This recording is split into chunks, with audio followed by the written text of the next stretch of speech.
Padre, del Hijo y del Espíritu Santo. Amén.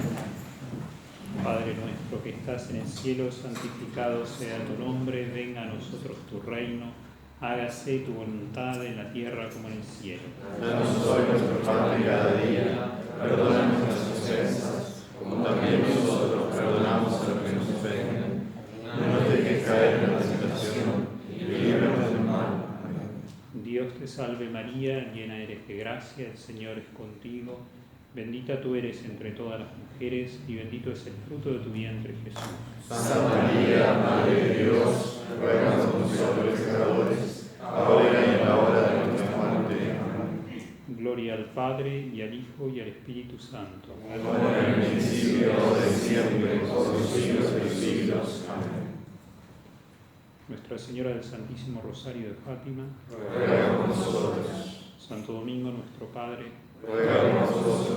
Santo Tomás de Aquino, Ruega por nosotros. Santa Catalina de Siena, Ruega por nosotros. Padre, del Hijo y del Espíritu Santo.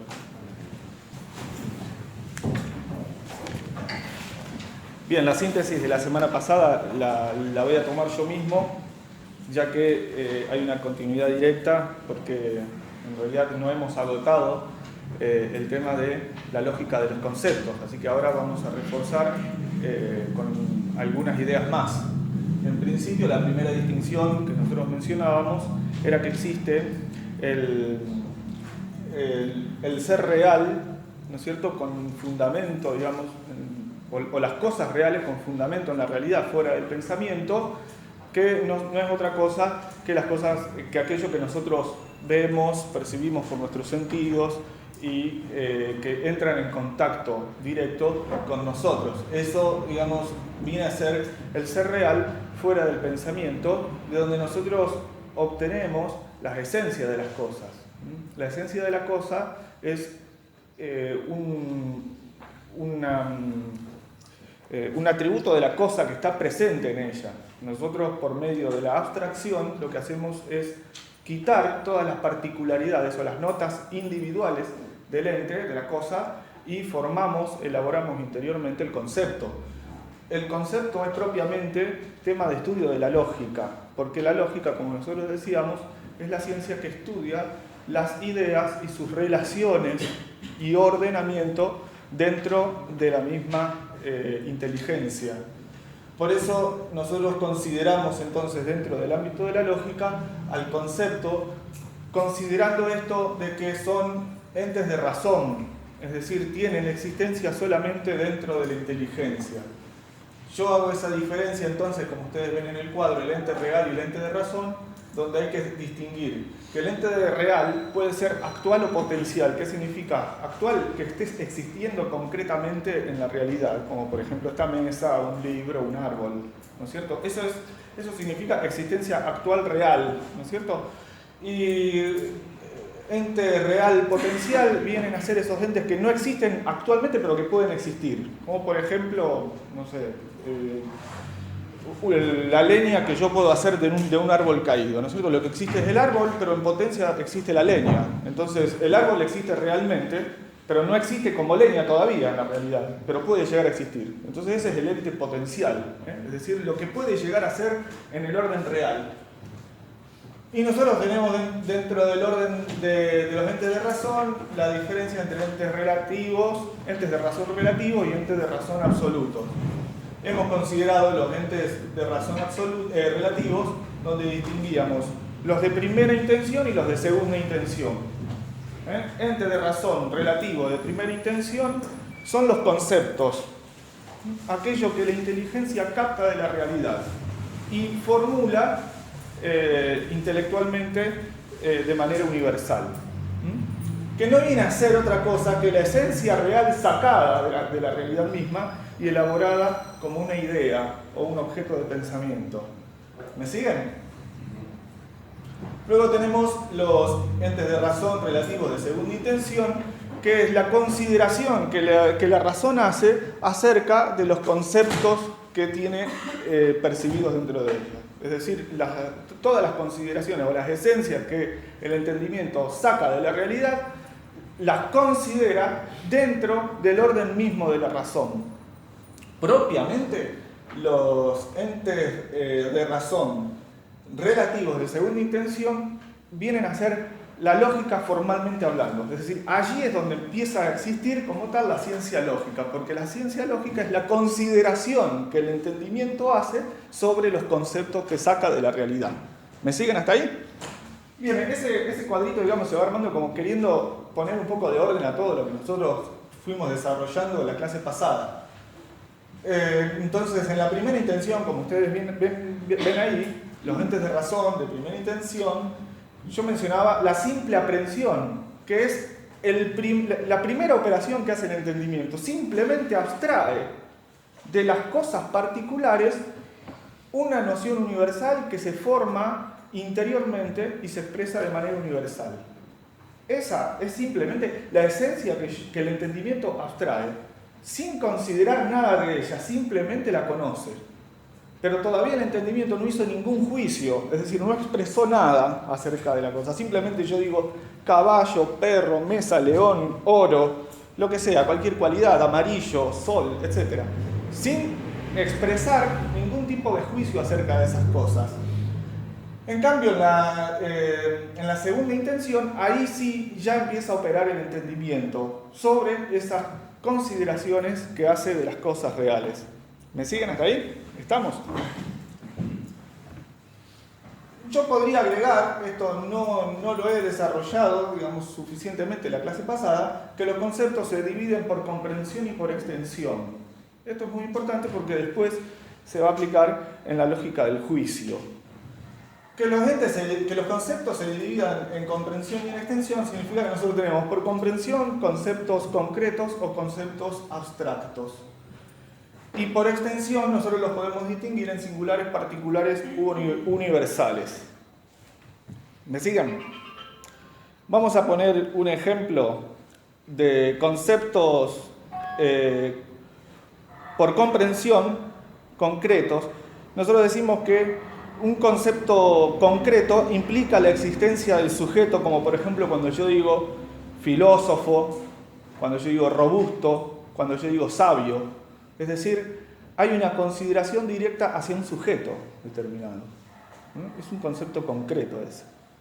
En cambio, cuando yo digo un concepto abstracto, me refiero a una cualidad o forma que está separada del sujeto, como cuando yo digo la sabiduría, o la robustez, o la filosofía. Es decir, no hace referencia directa a un sujeto. Por eso son abstractos. ¿Me siguen? Esto es la consideración del sujeto por su comprensión. Y por su extensión, nosotros dividimos estos tres, singulares, particulares y universales.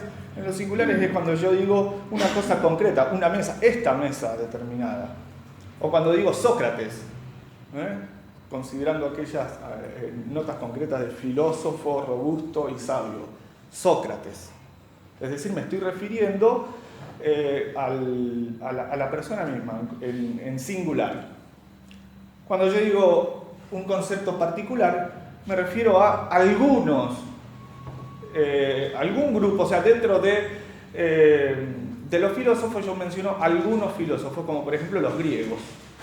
No estoy diciendo uno en particular, sino los filósofos griegos. Esta es como, digamos, una extensión más restringida. Así yo puedo decir, por ejemplo, no sé, los rusos, al igual que dije recién los griegos. Y como concepto universal, yo tomo la extensión en su máxima expresión, es decir, todos. Entonces yo puedo decir todos los filósofos en general. Esa diferencia entre comprensión y extensión es fundamental para comprender después los tipos de juicios que el entendimiento hace sobre las cosas. ¿Sí?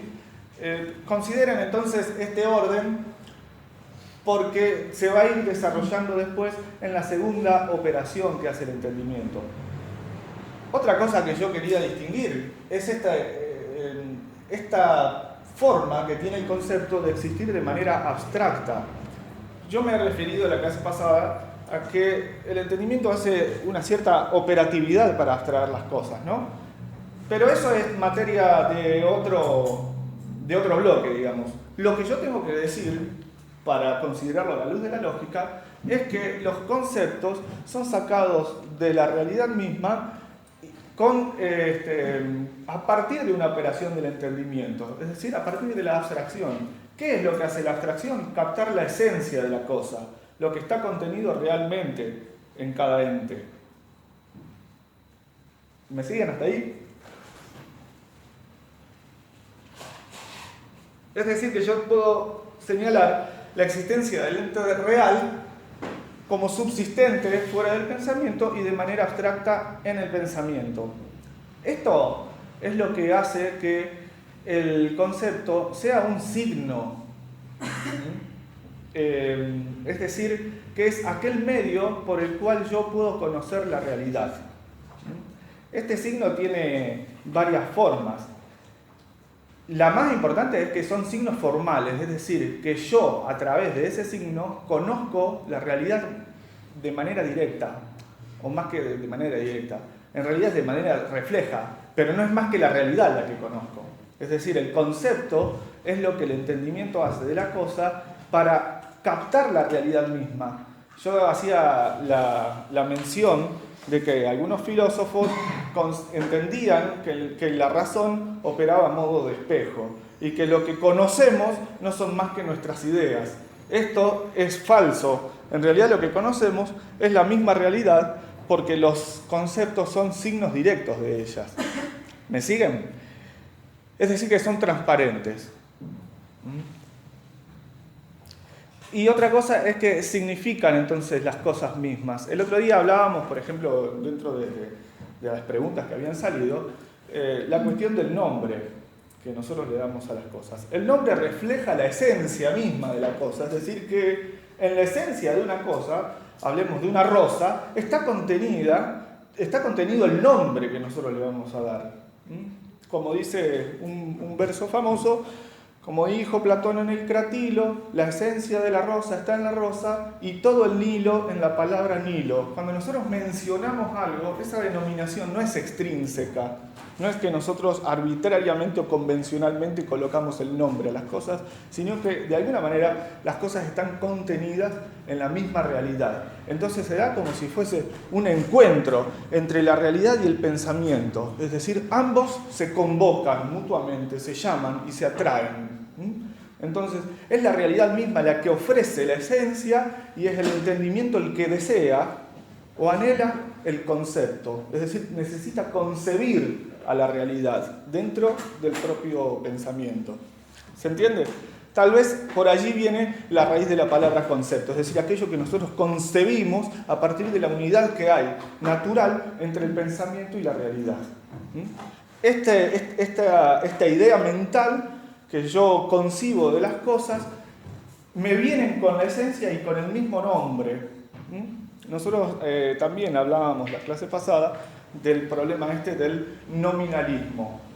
El nominalismo niega la dimensión universal que tienen los conceptos para expresarse, es decir, que el entendimiento pueda considerar nociones comunes en las cosas, como por ejemplo, si yo digo la palabra o menciono la palabra rosa, hay en la rosa un montón de perfecciones comunes a muchas otras rosas.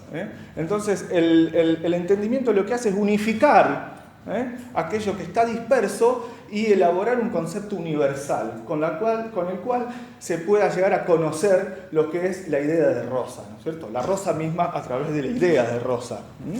¿Me siguen?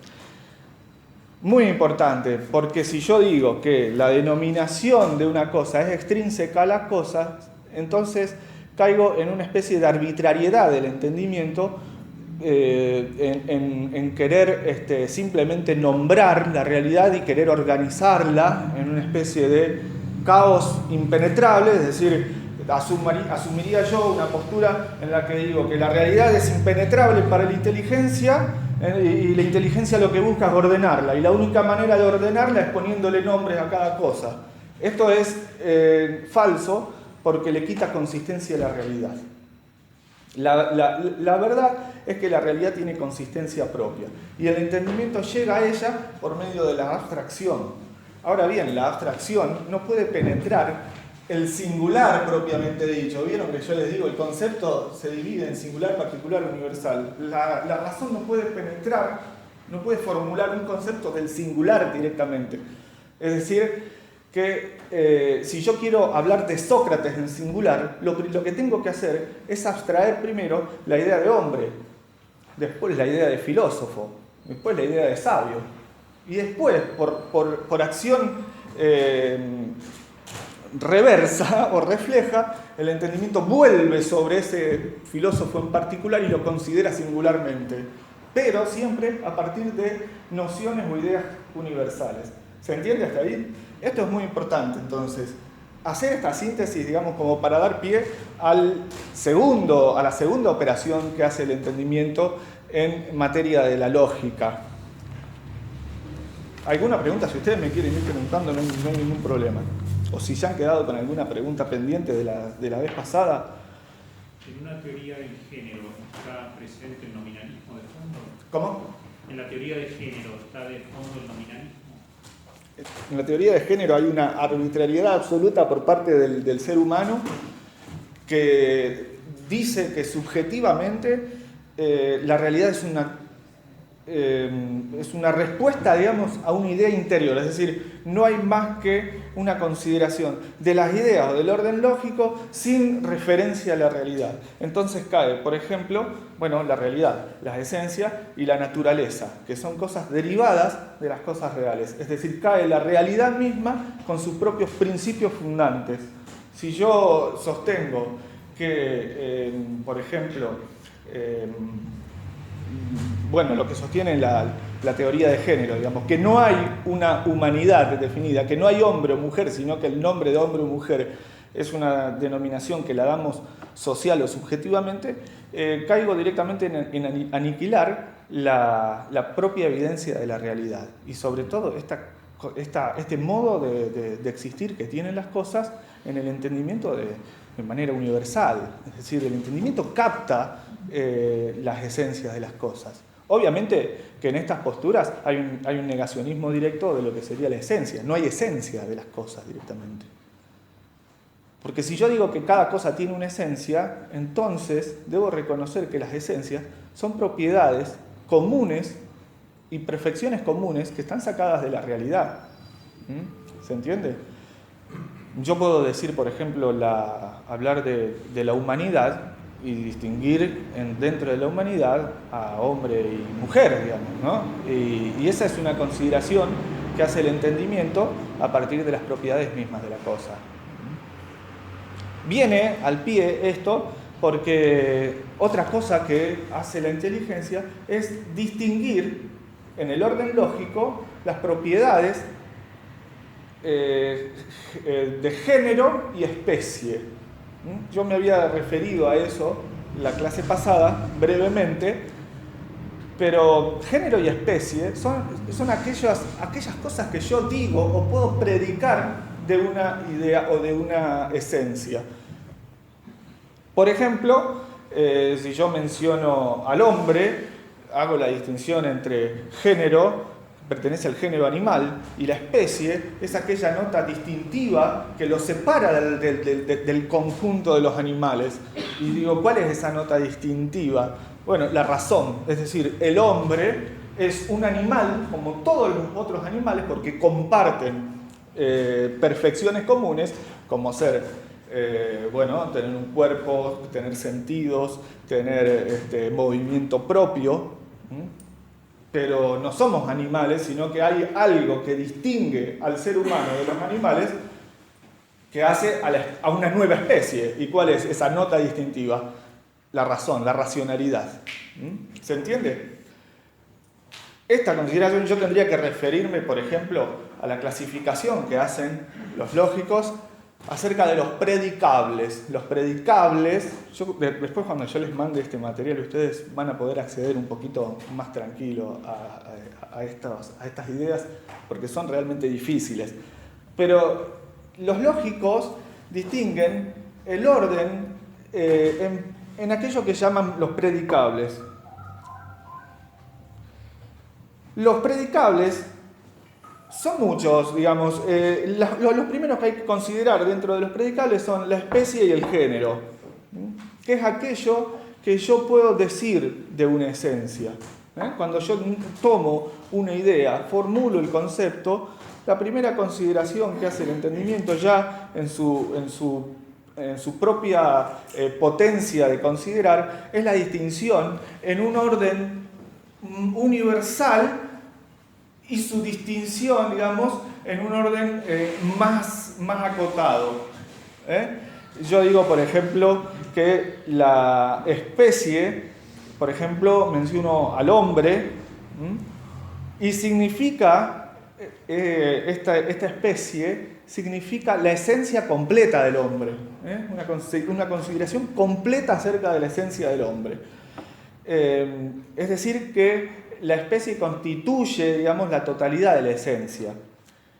En cambio, otra diferencia que puedo hacer es que en estos predicables hay una forma de constituir, digamos, considerar una parte de la esencia, y ahí puedo distinguir entre el género, es decir, dentro de esa especie hombre yo considero una parte, no la totalidad de la esencia, y digo que el hombre es animal. Es decir, no tomando la esencia de manera total, sino de manera parcial. Yo puedo decir que el hombre es un animal. Es decir, que es una parte de la esencia común a otras especies. Es lo mismo que yo estaba diciendo hoy, ¿no es cierto? Cuando yo considero al hombre como un animal racional, yo lo que hago es tomar un conjunto de seres que comparten perfecciones comunes y distinguir dentro de ellos a otros que tienen, aun cuando comparten esas nociones comunes, otras en las que se diferencian. Así opera la inteligencia. Va como distinguiendo, y en ese distinguir va ordenando, ¿no es cierto?, las ideas, racionalmente la realidad, ¿sí? Por eso se habla de la diferencia específica.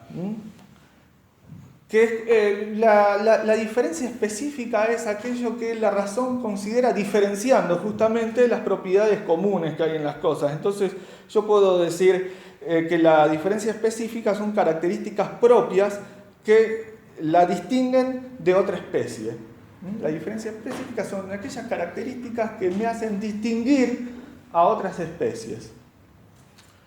Esto se aplica absolutamente en todo. Cuando yo digo, por ejemplo, no solo la distinción entre hombre como animal racional, sino cuando yo digo dentro de la especie hombre, yo puedo distinguir también a los españoles.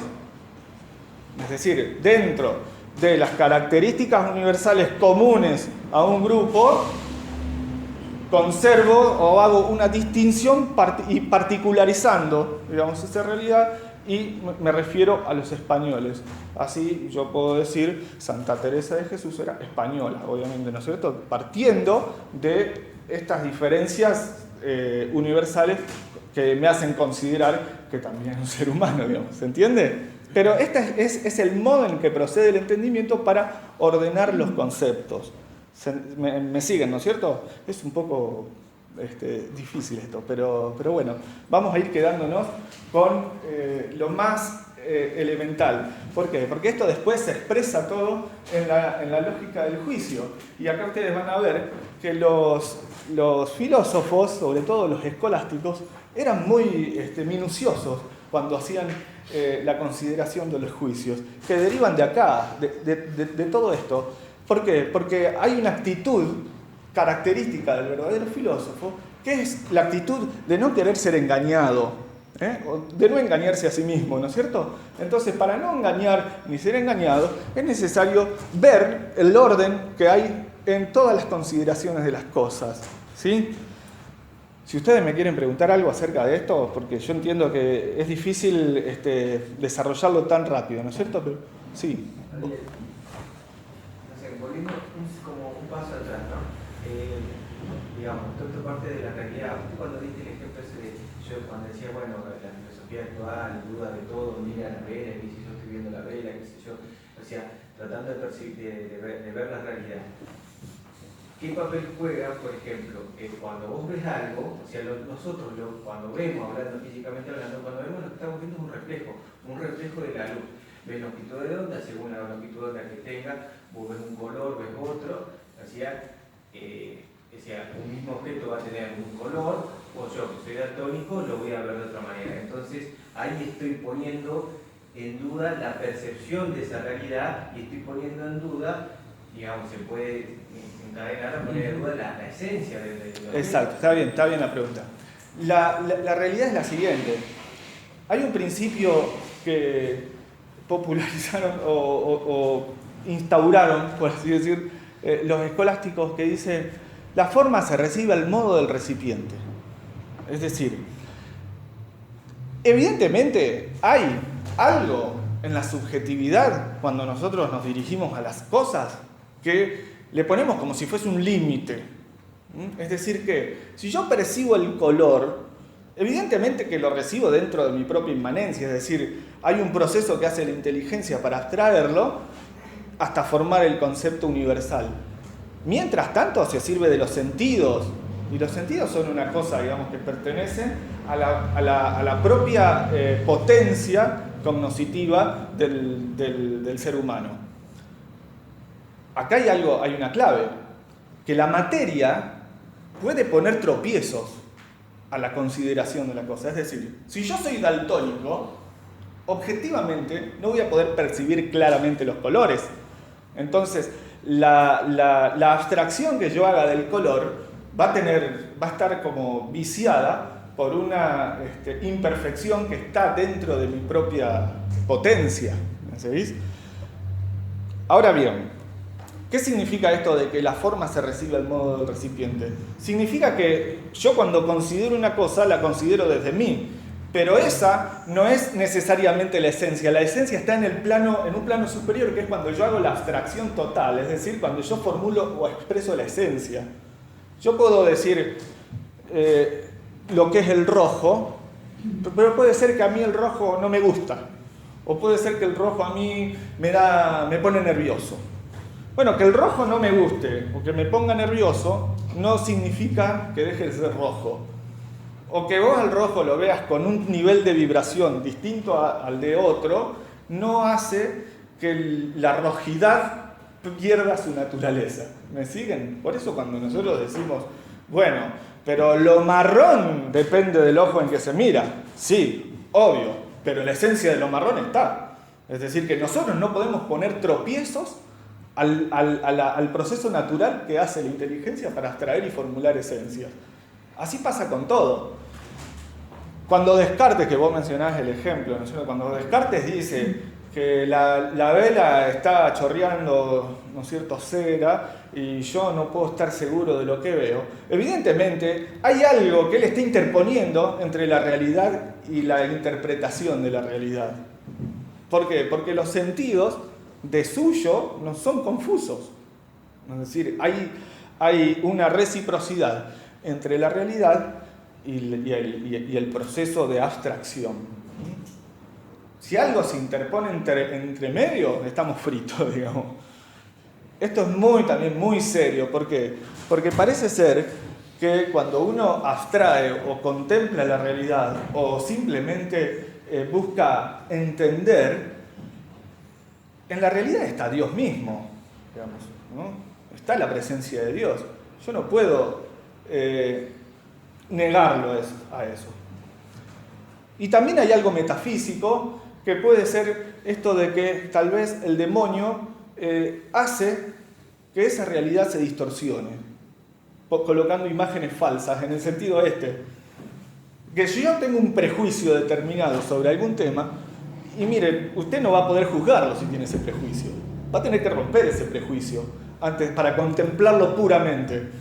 ¿Por qué? Y porque si no, no lo voy a poder abstraer objetivamente, no voy a llegar nunca a la esencia de la cosa. Entonces, volvemos a esta idea que yo había dado en, no sé si la clase pasada, ¿no?, de que para conocer la verdad hay una disposición interior o moral, es decir, hay un querer conocerla y querer no ser engañado.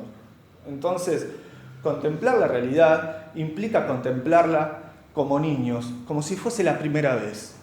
Cuando el niño ve un perro y dice guau guau, no se equivoca. Nunca se equivoca. Ahora, si después le ponen en duda que el guau guau, el perro, es una construcción social, y bueno, le van a poner en duda algo que de suyo es evidente.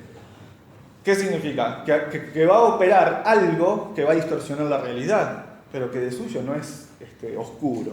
¿Me siguen hasta ahí? Es rebeldía ahí, ¿no es cierto? Sí, obviamente. Está todo el pecado original de por medio. ¿Por qué? Porque evidentemente el demonio no quiere que nosotros nos encontremos con Dios. Y como no quiere que nos encontremos con Dios, quiere ocultarnos o tergiversarnos la realidad. Entonces suceden estas cosas. Acá viene el error, digamos.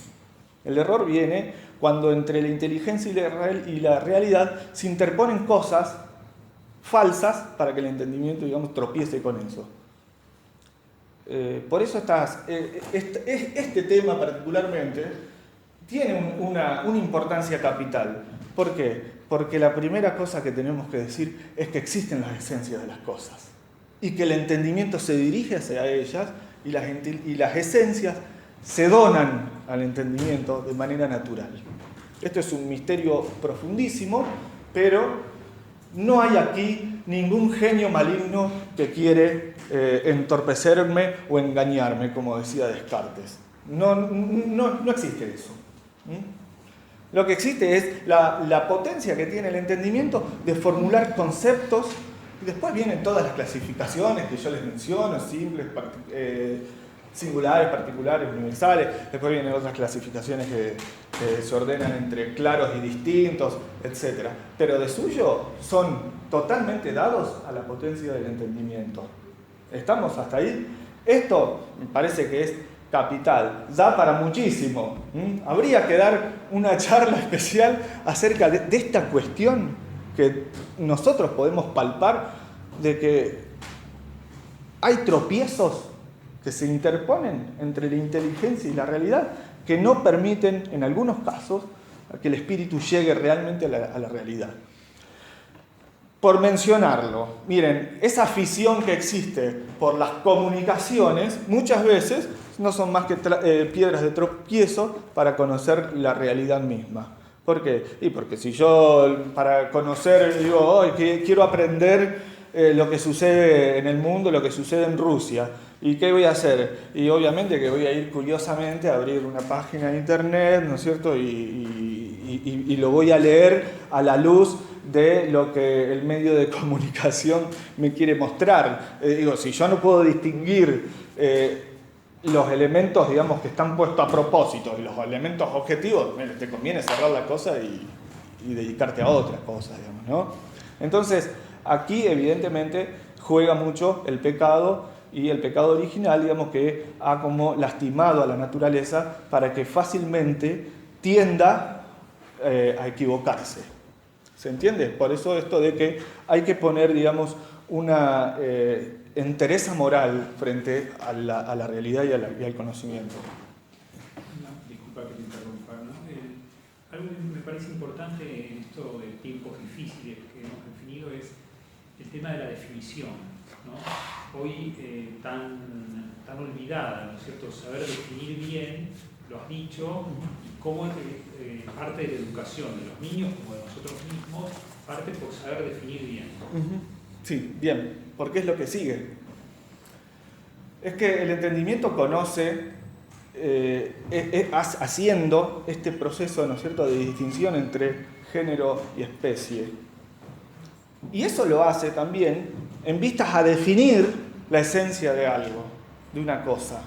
Y cuando el entendimiento define una esencia, la hace siguiendo dos distinciones fundamentales. Una es el género próximo y otra es la diferencia específica. Para llegar a desde el punto de vista lógico, para llegar a una definición esencial, yo tengo que considerar el género próximo y la diferencia específica. Vamos a ver, si yo quiero saber lo que es un pino, yo tengo que decir, bueno, género próximo, no sé, los árboles, tal vez no es la verdadera definición, ¿no?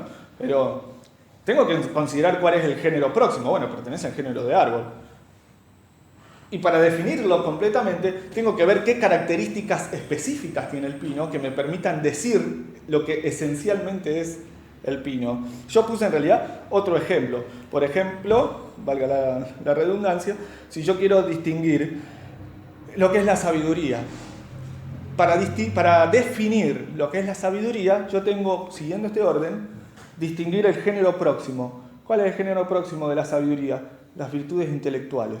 La sabiduría es una virtud intelectual. ¿Por qué? Porque pertenece al grupo de virtudes intelectuales. ¿Y en qué se diferencia la sabiduría del resto de las virtudes intelectuales? Y ahí viene la diferencia específica.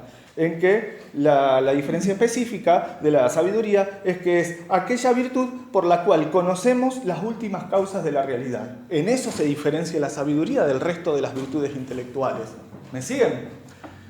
Este proceso que hace el entendimiento, naturalmente, es muy necesario para definir la cosa. ¿Por qué? Porque en la definición completa de una cosa no hay error. Por eso es muy importante.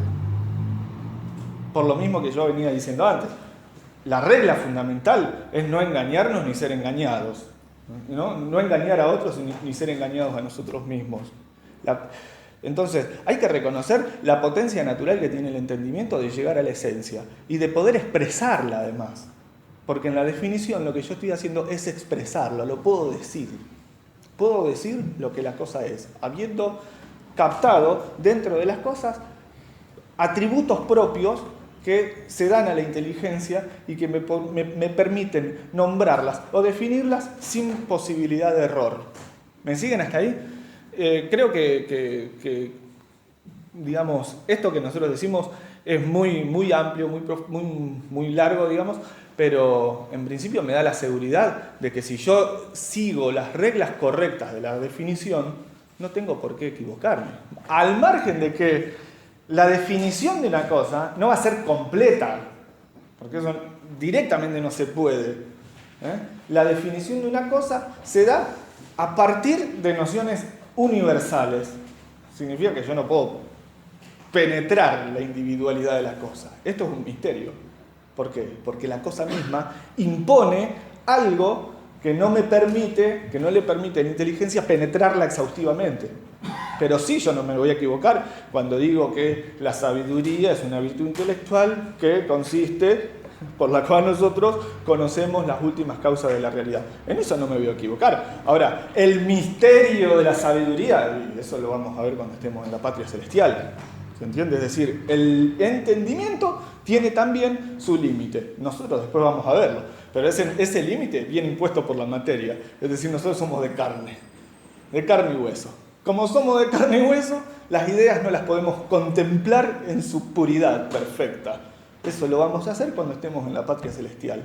Hasta ahí me parece que nosotros podemos ya ir dando un salto hacia la segunda parte de la lógica, que es la lógica proposicional. Es decir, una vez que el entendimiento capta la esencia de algo, esto lo hace sin afirmar nada. Pero cuando el entendimiento empieza a afirmar cosas, ahí ya está haciendo otra operación. ¿Me siguen? Ustedes si tienen preguntas me levantan la mano y todo. La segunda parte de la lógica, entonces, es la lógica proposicional, que estudia, en vez del concepto, el juicio. El juicio es ya una afirmación o negación que hace el entendimiento a partir de una esencia o de un concepto. ¿Se entiende? Antes no lo hacía, ahora sí. Ahora sí lo puede hacer. En consideración de la esencia misma de la cosa, se pueden predicar un montón de atributos que le son propios. Si yo digo que Sócrates es sabio, ahí ya estoy haciendo un juicio. Es decir, del concepto de Sócrates, de la idea, digamos, singular de Sócrates, yo puedo afirmar algo, una expresión que le corresponde a su propia esencia, sin miedo a equivocarme. Por este juicio, es decir, esta segunda operación, lo que hace el entendimiento es componer y dividir las cosas como se dan en el entendimiento. no ya en la realidad. Es decir, es la consideración que el entendimiento hace de la realidad, pero dentro de su propia potencia intelectiva. Entonces, ¿qué hace el entendimiento? Compone o divide. ¿A partir de qué? De lo que nosotros veíamos, la composición entre sujeto y predicado. Es decir que aquí aparece una afirmación que está ligando un sujeto o una esencia, un concepto, con un atributo que le es propio. Entonces yo puedo decir, Sócrates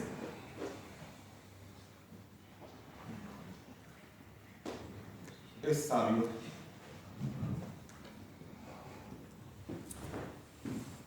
Y de igual manera lo hace el entendimiento negando.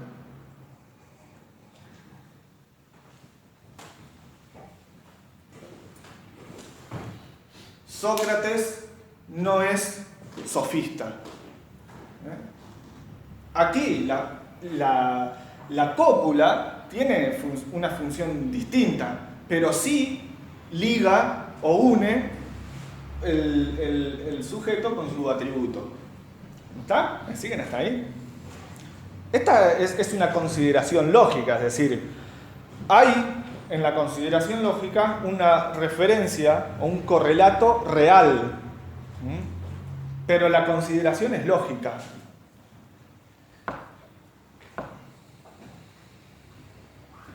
Así, si yo digo, por ejemplo, bueno, usando la misma estructura, yo puedo decir el toro es un animal, ligando dos conceptos, el concepto de toro con el concepto de animal. Siempre se hace a partir de la cópula ser, que es el modelo, digamos, de toda afirmación, la base de toda afirmación.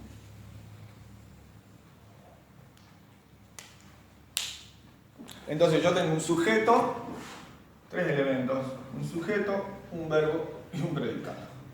El sujeto viene a ser la esencia o el concepto.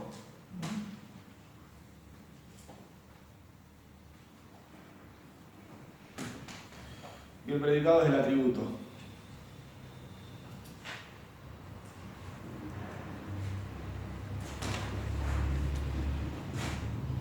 El verbo es la cópula.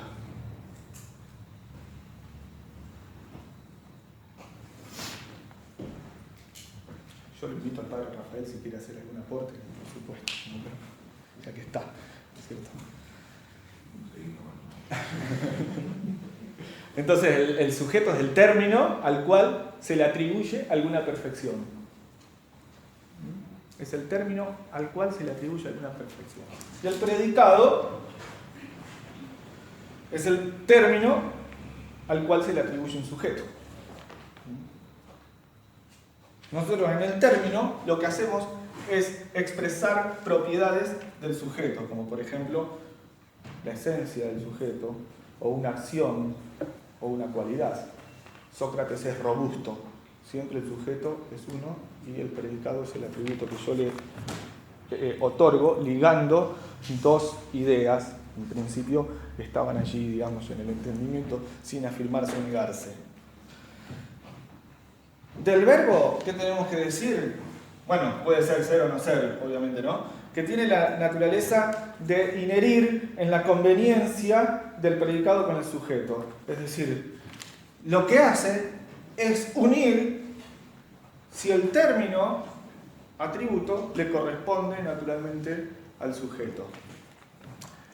Esto parece muy obvio, y lo es.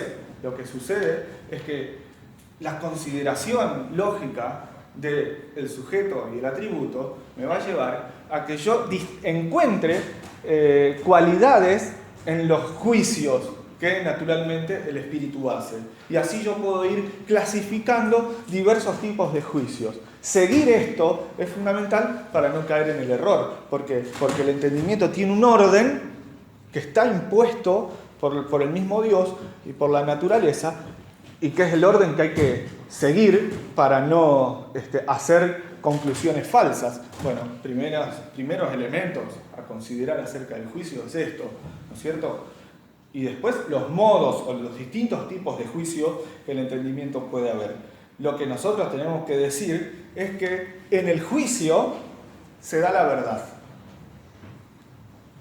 Cuando yo afirmo una verdad, se da en el juicio. Es decir que existe la verdad ontológica, es decir, la verdad en las cosas reales, y la verdad lógica, que es la correcta afirmación del término sujeto con el término predicado. Es decir, que la correspondencia que yo haga en el juicio sea adecuada. Es decir, convenga adecuadamente a este sujeto tal predicado. Si eso se da, entonces yo estoy en la verdad. La verdad de suyo se da en el juicio. Siempre se puede hablar de verdad cuando existe el juicio. Claro. No existe un juicio. Si yo digo Sócrates, no. Claro, No es en sí mismo una verdad. es una verdad ontológica. Es decir, objetivamente Sócrates es lo que es, pero para que yo diga verdaderamente lo que es, lo tengo que expresar en un juicio. Es decir, yo lo tengo, por decir así, usando una imagen un poco burda tal vez, si yo lo tengo frente a Sócrates y no digo nada de él, no hay verdad ahí, porque no hay ninguna afirmación. Cuando yo conozco a Sócrates, es decir, cuando elaboro, digamos, la idea adecuada de él, ahí recién puedo decir Sócrates es sabio. Pero previamente no. Entonces, el encuentro con la verdad está allí, en el juicio que yo hago. Con fundamento en la realidad, esto es muy importante. Evidentemente que la verdad está puesta en la cosa como una propiedad trascendental. Entonces, yo puedo distinguir, para decirlo más propiamente, existe la verdad trascendental y la verdad lógica. La verdad trascendental como una propiedad de la cosa misma y la verdad lógica como ese encuentro que hace la inteligencia con esa verdad trascendental. En realidad, la verdad lógica se da cuando el entendimiento capta la verdad que está contenida en el orden ontológico. Cuando coincide. Cuando coincide. Con la realidad. Con la realidad. El concepto de verdad.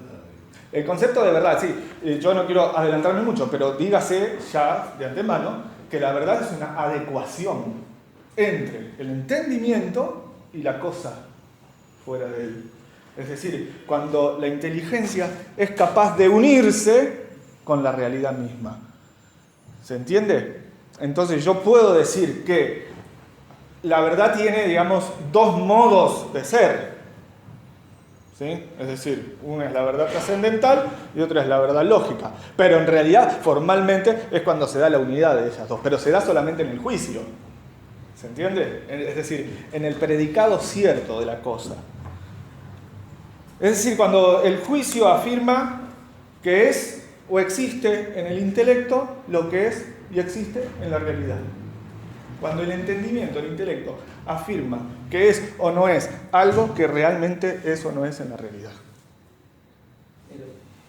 Una consulta, cuando decís eso, que la verdad lógica se da cuando se hace bien el juicio de eso, ¿no? En cierta forma parecería como que hay una dependencia de la verdad sobre uno mismo, ¿no? Y la verdad por ahí me parece como que es independiente del juicio. Sí, totalmente. Absolutamente.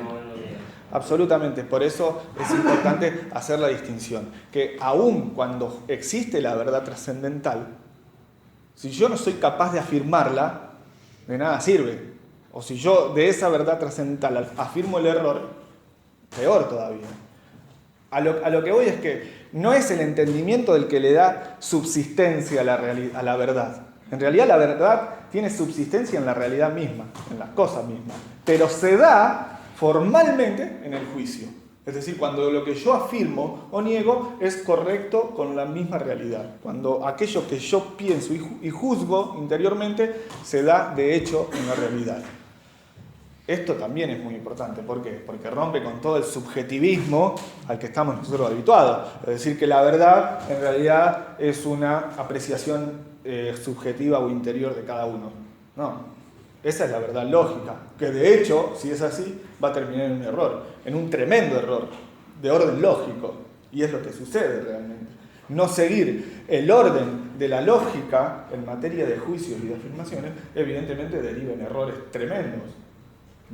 Entonces, la primera gran afirmación que tenemos que hacer es que lo que el juicio afirma de las cosas es las cosas mismas, es la realidad misma, con fundamento en la realidad misma. Esto es muy importante. Es decir, que no tiene la verdad un fundamento propio en el entendimiento, no es algo subjetivo propiamente hablando. ¿No puede ser una construcción cultural, como dicen ahora? Una confusión, sí. Una construcción. Claro, una construcción. Sí, esa es la perspectiva, digamos, a la que todo el mundo adhiere convencionalmente. Cuando uno le pregunta a alguien qué es la verdad, y evidentemente salen con esto de que es una construcción cultural. Pero eso es porque no hacen las consideraciones suficientes que la lógica brinda. En principio, la consideración de la naturaleza de la esencia de una cosa. Es decir, que si cada cosa tiene una esencia y yo de esa esencia puedo penetrar, digamos, una idea, es decir, abstraer de ella una idea clara y no confusa, y a partir de esa idea yo puedo atribuirle afirmaciones o negaciones que sean adecuadas a esa idea, y acá no hay convencionalismo que valga. Acá hay pura objetividad. ¿Por qué? Porque lo que el entendimiento hace es repetir lo que se da de hecho en las cosas. Es decir, que si yo digo que Sócrates es un sofista, bueno, evidentemente voy a caer en un error. Ahora puede ser, ¿no es cierto?, que como ven que algunos interpretan, algunos filósofos, por ejemplo, que dicen que en realidad Sócrates era un tipo sobre ¿cómo se dice? Mitificado, digamos, sí. Considerado, digamos, en sobreabundancia, y que en realidad, digamos, muchas de las cosas que nosotros creemos de Sócrates en los hechos históricos no se dieron así. Bueno, eso es interponer en los hechos apreciaciones que no son más que divagaciones subjetivas de alguien que no quiere ver la realidad, porque Sócrates, el Sócrates inmortal, el Sócrates eterno, está en todo caso en la misma historia de la filosofía. Es decir, que estudiar filosofía objetivamente y con un espíritu que no esté viciado te va a mostrar a un Sócrates real, es decir, el Sócrates que por más que esté muerto todavía tiene existencia verdadera. Hay un ejemplo, digamos, creo que pasó hace un mes, en Inglaterra, que un hombre que se consideraba mujer, una mujer que se consideraba hombre, que vivía como hombre, que llegó al hospital para dar a luz. Entonces los médicos le dijeron, usted va a ser madre, qué sé yo, y entonces él dijo, no, yo no voy a ser madre porque yo me considero mujer. Entonces los médicos, al ver la realidad, es decir, que es una persona de sexo femenino que va a ser madre, le dicen que va a ser madre, entonces después que él tuvo, qué sé yo, puso una demanda, y ahora, no sé, por lo menos, no sé si en ese hospital no se puede utilizar el término madre. O sea, ahí está, digamos, ese ejemplo que decimos, cómo la lógica se... Es la arbitrariedad más absurda, digamos, el despotismo lógico que está reinante en nuestras estructuras de poder, o en las instituciones, digamos, que se manejan, digamos, despóticamente, digamos, con un puro poderío. Que es también la rebeldía del hombre hacia la palabra misma. Es decir, el no querer decir las cosas como son. Esto es signo de una rebeldía interior. Es decir, el ser humano, al renegar de Dios, reniega absolutamente de la realidad misma. Entonces, rompe con la naturaleza misma de la palabra. Esto es muy grave, porque evidentemente se le cayó la esencia. Se olvidaron de la esencia. Que en la esencia está contenida la palabra pura y completamente, el ser madre. ¿Se entiende? No sé si alguien notó. Yo quería saber si lógicamente se puede construir una verdad que en la realidad no existe. Claro, sí. O sea, Sócrates no escribió ningún libro, o sea, puede llegar a suponerse que no existió en realidad, pero como el que escribió fue Platón, lógicamente se aplica que existió porque Platón escribió sobre él, y se termina construyendo una verdad sobre algo que no...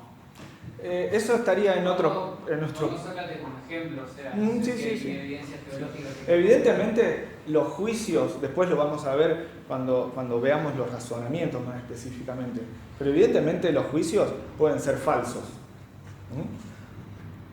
Y de juicios falsos, yo puedo armar una estructura lógica que parezca ser real, digamos, como estructura lógica. Pero si el juicio es falso, la conclusión va a ser falsa. Es decir, tiene que haber una correspondencia entre las afirmaciones, esto lo vamos a ver después, pero vale a dar un paso más. Es decir, que de un juicio verdadero, yo voy a ligar después, así como el entendimiento liga conceptos para armar un juicio, después el entendimiento liga juicios para armar un razonamiento. Lo que sucede es que para que el razonamiento sea verdadero, el juicio tiene que ser verdadero. Después vienen todas esas distinciones que nosotros vamos a hacer con suficiente tiempo y calma, que son en los tipos de juicios. Esto es muy minucioso para distinguir después los razonamientos falsos. Porque evidentemente yo puedo decir Sócrates era un charlatán. Sí, incluso puedo decirlo armándome una estructura lógica. Pero si la estructura lógica de suyo tiene afirmaciones falsas, nunca las conclusiones van a ser verdaderas. Es decir, que hay diversos tipos de juicios que componen después diversos tipos de razonamientos. Lo que sí es cierto es que los razonamientos, cuando son ordenados y verdaderos, las conclusiones son verdaderas. Y esto es lo que vale. ¿Por qué? Porque el entendimiento va operando racionalmente, y este es el verdadero sentido de la palabra razón, que es la de distinguir y ordenar. Ordenar, cuando el entendimiento ordena adecuadamente las ideas y las afirmaciones, llega a conclusiones que son verdaderas. Y lo notable es que las conclusiones verdaderas no estaban contenidas previamente en el juicio, es decir, hay verdades a las que nosotros accedemos por simple razonamiento que no estaban contenidas en la simple afirmación. Una de ellas, por ejemplo, es la eternidad del alma. Que el alma sea inmortal, yo no la saco de un concepto simple, sino que yo de un concepto determinado como el de eternidad ligado al de temporalidad, hago juicios respecto de eso y hago, siguiendo un orden de abstracción y siguiendo el orden de la misma naturaleza, el entendimiento va razonando interiormente para llegar a la verdad de la inmortalidad del alma. Hay suficientes argumentos, por lo menos yo puedo mencionar, para ir cerrando, la demostración que hace Aristóteles acerca de la inmortalidad del alma es suficiente y está llena de argumentos y de una estructura lógica que es arquitectónica y que es minuciosa y que cuesta seguirla. Ahora, si yo quiero inventar, digamos, otra estructura lógica, bueno, evidentemente la conclusión a la que yo supuestamente voy a arribar va a ser falsa. Entonces, aquí lo que sucede es que la naturaleza misma del entendimiento está puesta al servicio de la verdad y lo que hace es ordenar adecuadamente las ideas y los conceptos para hacer después afirmaciones válidas, así, para no equivocarse. Esto no lo respeta nadie, lo respetaban los medievales, es decir, los del oscurantismo. Los medievales eran absolutamente minuciosos cuando hacían exposiciones y disputatio. La disputatio era presentar un tema y demostrarlo argumentativamente, con una belleza, digamos, y una estructura argumentativa tan minuciosa que entre ellos, digamos, se armaban los verdaderos debates, donde se llegaban, digamos, a conclusiones verdaderas que no estaban contenidas en la simple evidencia, digamos, pero sí hacen a la capacidad de razonar y de buscar la verdad. Eso no se da actualmente. A mí cuando me dicen la palabra debate, y no sé, si lo veo en la tele lo pago, agarrar un libro, o sea, olvídate, porque eso no se da nunca. Porque las condiciones para que el debate o la disputatio sea adecuada, y lo primero que hay que hacer es ordenar el espíritu, es decir, es querer buscar la verdad. ¿Se entiende? ¿Por qué?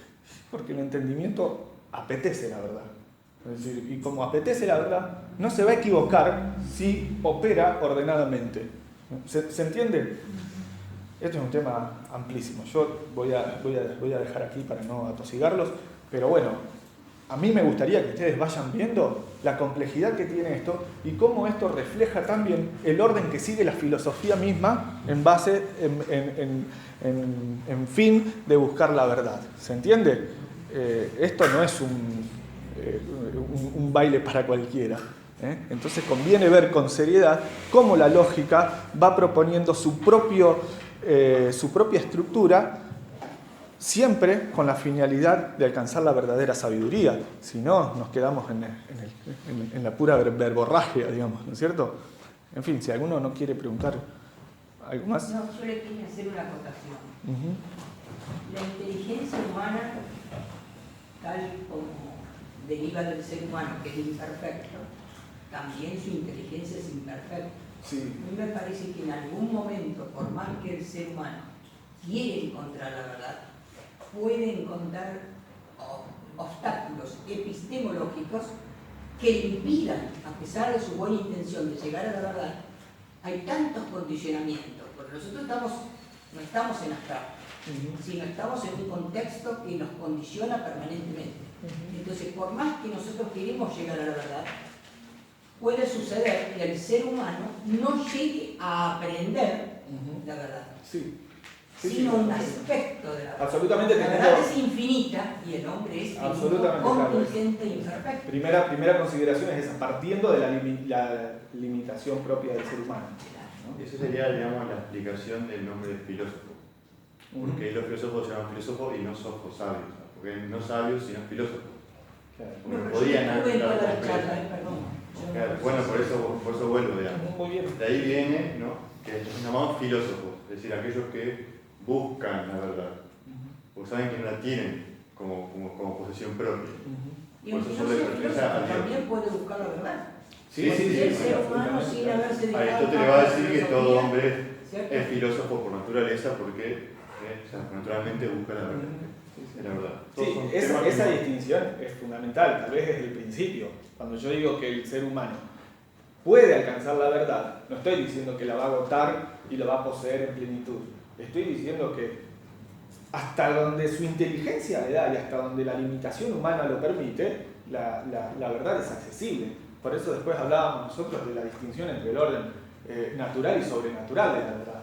Es decir, en el orden racional, y bueno, sí hay un camino de acceso a la verdad, con sus límites.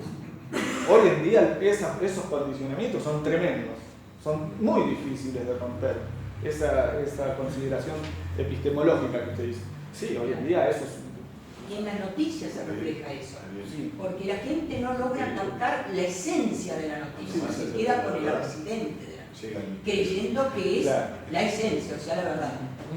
Claro, eso también. Es decir, la inteligencia llega hasta el misterio. Esto yo lo he dicho desde el principio. No, yo, perdón, que No, está bien, pero sirve, digamos, como para recapitular algunas nociones.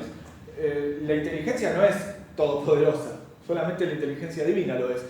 En nuestro caso, nosotros topamos con la esencia hasta donde la podemos considerar y después hay un misterio infinito. Entonces la consideración del misterio también es muy importante, porque si no yo puedo caer en el racionalismo, es decir, la autosuficiencia humana del poder absoluto de la razón.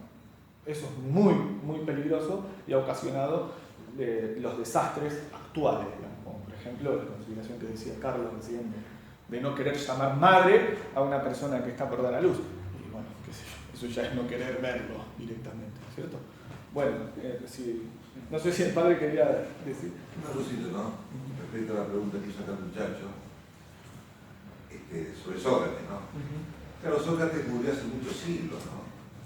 No tenemos una percepción inmediata de Sócrates, ¿no? Histórica, por los estudios que se han hecho, etc.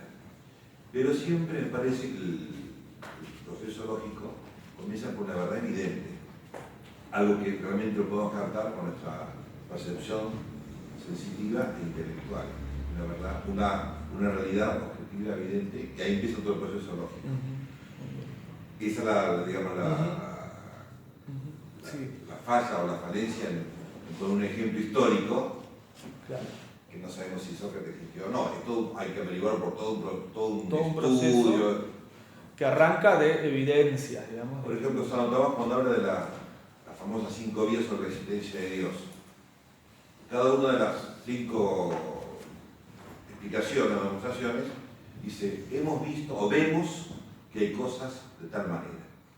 Desde el punto de partida, lo que vemos, esa evidencia primera, y a partir de ahí hace todo un razonamiento.